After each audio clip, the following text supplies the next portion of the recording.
Meantime, the Foreign Affairs Minister, John Baird, is traveling to Egypt, and one of his top priorities is to push for the release of a Canadian journalist. His name, Mohamed Fahmy.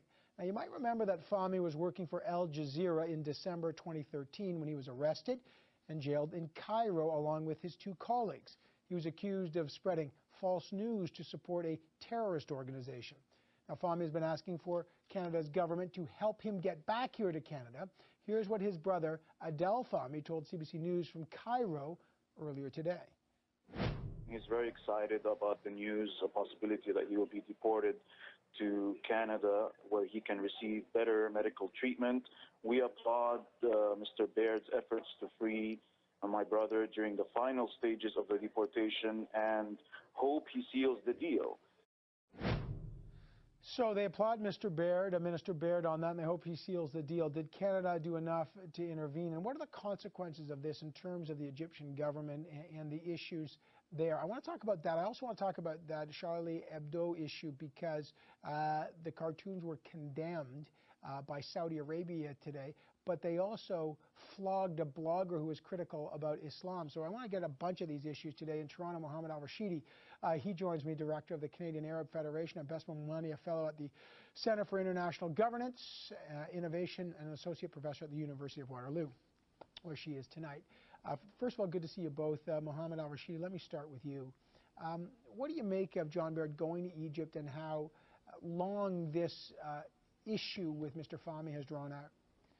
This government is very secretive and it lacks a lot of transparency. So whenever we see something happen in public, we have to sort of start to imagine and jump into all kinds of conjectures. We hope that there was work behind the scenes, although we don't see any evidence of it. And I'm very happy to see that Mr. Baird is going down to Egypt now to, as we heard, seal the deal. That would be fantastic news. But you don't think they've done enough? Oh, absolutely not. Look, like I started at the beginning, there's so little transparency. It's very difficult to know what was done and what wasn't. You have to assume that nothing is done because most governments, including this one, like to show off when they do something good or something that's working.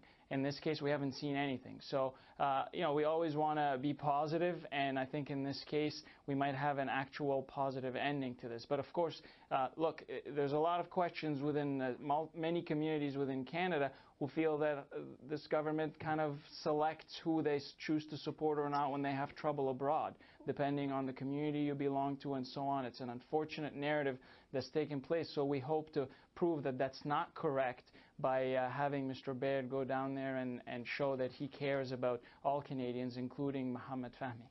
Bessma Momani, the government has said they have to deal with this behind closed doors because they're negotiating because of diplomatic reasons, although other countries have been far more open condemning the Egyptian government about this. What's your view on how the government has handled the Fahmy situation? Well, I think, we have, and many who wanted to see Fahmy released for some time, including his family, have really asked the government for some months now to really have some high-level statements coming from the minister, coming from the Prime Minister. Really important to have that voice be heard, demanding the release of this journalist who, again, any of us would be proud to have representing Canada abroad in a very prestigious news organization. He's worked for CNN. He's an award-winning journalist. And we've done nothing really in that level or that capacity. I have to say, and the family has been very clear about this, the embassy officials or in Cairo have been very helpful and have done a lot to try and make, as miserable as that Torah prison existence is for Fahmy, to be a little easier. So there's a lot of work and hard people and personnel at the department who've been really helpful. But what really works, unfortunately, in a country like Egypt is to have the Prime Minister get them on the megaphone and call for his release, and we saw none of that, unfortunately. All right, let me just go to another issue, Bessma. Let me stay with you on this issue because Saudi Arabia condemned the attacks in Paris last week. And then 2 days later, and a lot of people keep talking about this, they publicly flogged a blogger, a guy named Raif Badawi. Okay, this guy was critical of Islam, and he gets publicly flogged. Saudi Arabia happens to be an ally of the West. So how do you criticize and be in sympathy with what happened in Paris on one hand and then publicly flog a blogger in the next? What do you make of that response? Well, I think what it really shows about what happened in Paris in so many ways, or at least the reaction of the world, is that everybody was very selective on what they wanted it to represent. So for some it was about the freedom of press, it was about the freedom of expression, which I think many Western liberal countries took from it. And some of the other autocratic countries, for example, that were parading in that lovely photo op that we got with Prime Minister or President Hollande were actually talking about fight against terrorism. And if you look at it in that narrative, in fact, the Saudis have been very vocal on the fight for terrorism. Unfortunately, that's a very broad net who they include in terrorism. It includes people who actually are trying to criticize the government. But, you know, I think that they would say it fits very well with what they think is the purpose of the world rally behind the French people. Again, I think it's important to point out that different countries see the mass rally of Sunday as two different things. Yeah, there's a lot of room for a lot of political agendas here. Mohamed El Rashidy. Yes, Evan, I think it's important to point out that the blogger criticized Saudi officials. I think that's the line, and the lesson here is that's the line you cannot cross. Is the before you get what? Before you get publicly flogged?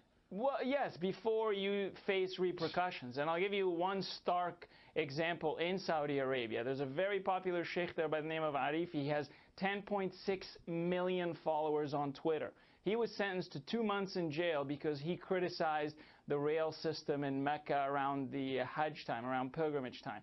And you can't cross certain lines. It's not about religion. It's not about any sorry, Mohamed. Let me first of all, I don't know if you cross a certain line, you get publicly flogged. I don't know if you're justifying a public flogging. I'm sure you're not. No. Right, but the U.S. has asked Saudi Arabia to cancel Badawi's sentence. A spokesperson for the Department of Foreign Affairs has called it a violation of human dignity. I mean, Evan, you're misunderstanding. This is a theocratic society, so they're criticizing both, right? Well, you're misunderstanding me. I condemn the flogging without any question.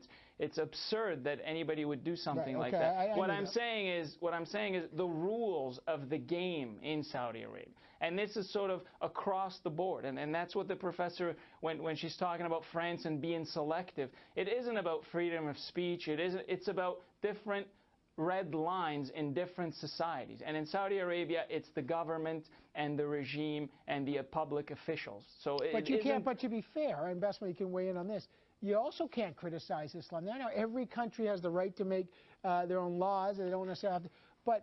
But here we are with countries that are allies like Saudi Arabia. We all know, widely known about the birthplace of Wahhabism, which is at the very core of some of this, the radical movement that is very much now at the heart of what we're seeing in Paris. Bessma, how do we balance these things? I mean, you know, people watching the program are writing in saying, how do you deal with this kind of hypocrisy? It's a tough one, partly because I have to point out that of the millions of Saudi citizens, there is an enormous movement inside the country. And the case of this blogger is one of millions of Saudis who are opposing the system as it is. They're very tired of the autocratic ways. They're very tired of the royal privilege. They're very tired of the kinds of human rights abuses and the lack of mobility for women, for example. So there are a whole host of issues and things that need to change in the country. And there are a lot of reformers who are trying. But, you know, again, even in Saudi, I have to say one of the things that is so challenging about it is that you have these moderates who are trying to change the country, but there is this unbelievable conservative strain that has zero tolerance for free thinking, that is doing everything to shut them down. You know, I think we have to do as much as we can to support those moderates, support those free-thinking individuals who want to push their country and improve it for the better. It is a really tough system to crack. I don't know if we ostracize it. Is that the way? I mean, if we make it North Korea and ostracize them and not engaged, is that the better way? Well, that's a great question. I got about 20 seconds here, Mohamed. Yeah, Evan, I want to make it clear that people always relate this back to Islam whenever you have a bad actor that's Muslim.